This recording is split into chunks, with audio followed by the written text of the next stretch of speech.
আসসালামু আলাইকুম, সবাই কেমন আছেন? আশা করি ভালো আছেন। আজ আমি আপনাদের সাথে শেয়ার করব তালের একটি ইউনিক রেসিপি। এখানে তালের মাড়িটা বার করে নিয়ে চিনি দিয়ে এটাকে খুব ভালো করে জাল দিয়ে নেব। আর দিয়ে দিয়েছিলাম দুটো গরম মশলা। তালের যে কোনো পিঠা বানানোর জন্য অবশ্যই তালের মাড়িটাকে কিন্তু আগে খুব ভালো করে জাল দিয়ে নেবেন, তাহলে কিন্তু পিঠাগুলো খুব সুন্দর হয়। এখানে একটু সময় নিয়ে তালের মাড়িটাকে খুব ভালো করে জাল দিয়ে নেব।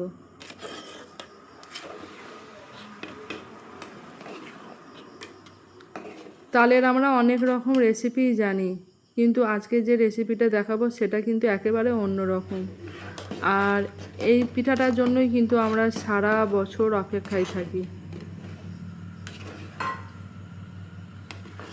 তো ভিডিওটা আপনারা শুরু থেকে শেষ পর্যন্ত দেখবেন, দেখে নতুন কিছু একটা শিখতে পারবেন। এখানে মাড়িটাকে খুব ভালো করে জাল দিয়ে নিচ্ছি। জাল দিয়ে নেওয়ার পরে কিন্তু এটাকে বেশ ভালো করে ঠান্ডা করে নিতে হবে।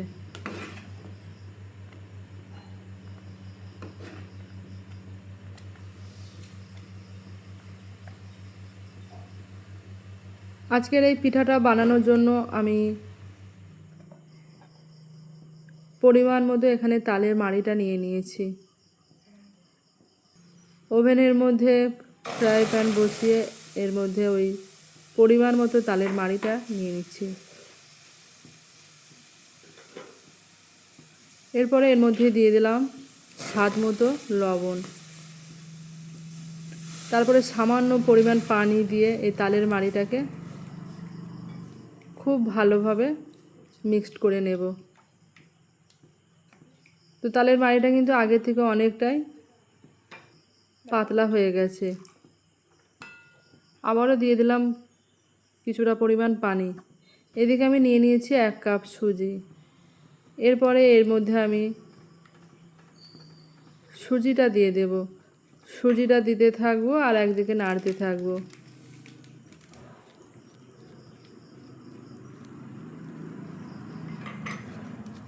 গ্যাসের আঁচটাকে কমিয়ে দিয়ে এটাকে খুব ভালোভাবে নাড়াচাড়া করব, যেন সুজিটা খুব ভালো করে সেদ্ধ হয়ে যায় এবং একটা সুন্দর ডো রেডি করে নেব।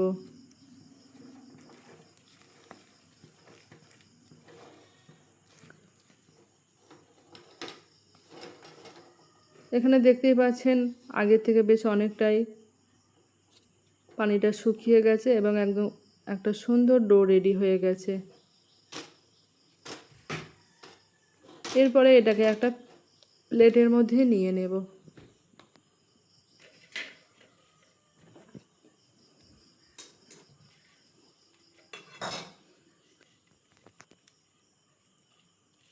প্লেটের মধ্যে নিয়ে নেওয়ার পরে এটাকে কিন্তু একটু ঠান্ডা করে নেব, তবে পুরোপুরি ঠান্ডা করব না, হালকা একটু গরম অবস্থায় এটাকে খুব ভালোভাবে মেখে নেব।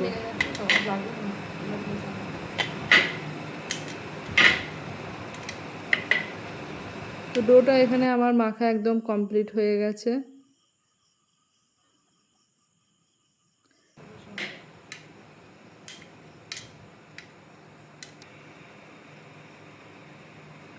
এরপরে আসুন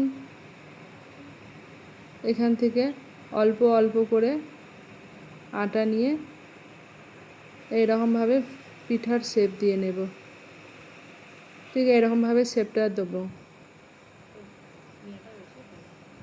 তবে আপনারা চাইলে কিন্তু এই শেপটা আরও ছোটও করে নিতে পারেন, সেটা আপনাদের পছন্দ অনুযায়ী করে নেবেন। তো এখানে সমস্ত পিঠার শেপ আমার রেডি হয়ে গেছে, দেখতেই পাচ্ছেন। এরপরে ফ্রাই প্যানের মধ্যে দিয়ে দিচ্ছি তেল।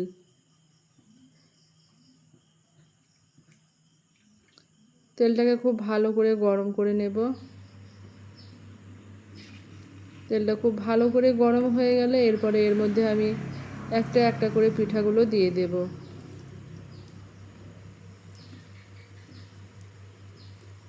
এবং খুব ভালো করে ছেঁকে নেব এপিঠ ওপিঠ উল্টে পাল্টে।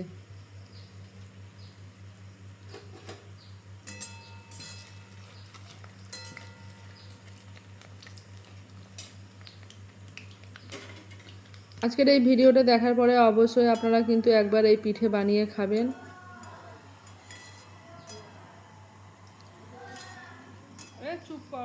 দেখবেন খুবই ভালো লাগবে, মনে হবে নতুন কিছু একটা বানিয়ে খেলাম। তাল দিয়ে যে এত সুন্দর একটা তালের পিঠে হয়, না বানালে কিন্তু আপনারা খুবই মিস করে যাবেন।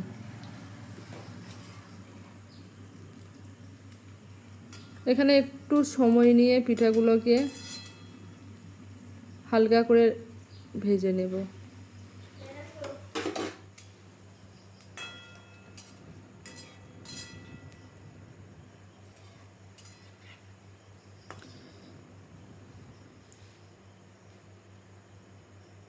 পিঠাগুলো কিন্তু আমার ভাজা হয়ে গেছে, দেখছেন কালারটাও কিন্তু আগের থেকে চেঞ্জ হয়ে গেছে। এরপরে ছানটা দিয়ে খুব ভালো করে তেল ঝরিয়ে এগুলোকে তুলে নেব।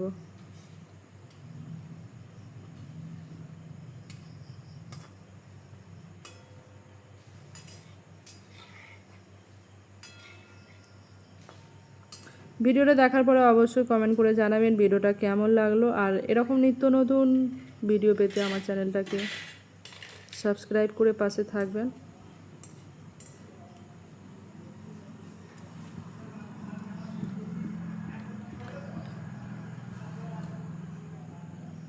এখানে পিঠাগুলো আমার ভাজা হয়ে গেছে, দেখতে পাচ্ছেন, দেখতে কতটা সুন্দর লাগছে। এরপরে এগুলোকে একটা প্লেটের মধ্যে নিয়ে নেব। এরপরে বাকি যে পিঠেগুলো ছিল সেগুলোকেও কিন্তু তেলের মধ্যে ছেড়ে দিলাম এবং এগুলোকেও ভেজে নেব। তো এখানে সব পিঠেগুলোই আমার ভাজা হয়ে গেছে।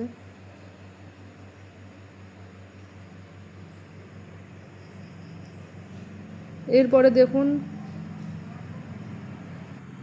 ফ্রাই প্যানের মধ্যে আমি দিয়ে দেব 1 বাটি চিনি। এরপরে এর মধ্যে দিয়ে দিচ্ছি পানি। এখানে আমি একটা চিনির শিরা রেডি করে নেব। তবে মিষ্টিটা কিন্তু আপনারা আপনাদের পছন্দ অনুযায়ী কম বেশি করে নেবেন।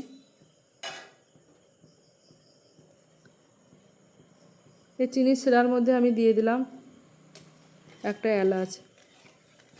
তারপরে খুব ভালো করে এটাকে জাল দিয়ে নিয়ে শিরাটাকে একটু গাঢ় করে নেব। এরপরে এই শিরার মধ্যে ভেজে রাখা সমস্ত পিঠাগুলো দিয়ে দেব।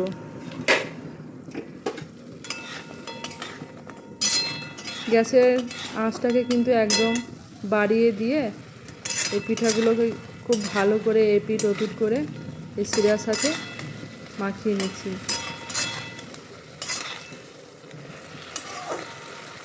এবং কিছুক্ষণের জন্য এই শিরার মধ্যে কিন্তু পিঠাগুলোকে রেখে দেব, যাতে করে এর ভিতর পর্যন্ত চিনির শিরাটা খুব ভালোভাবে পৌঁছায়।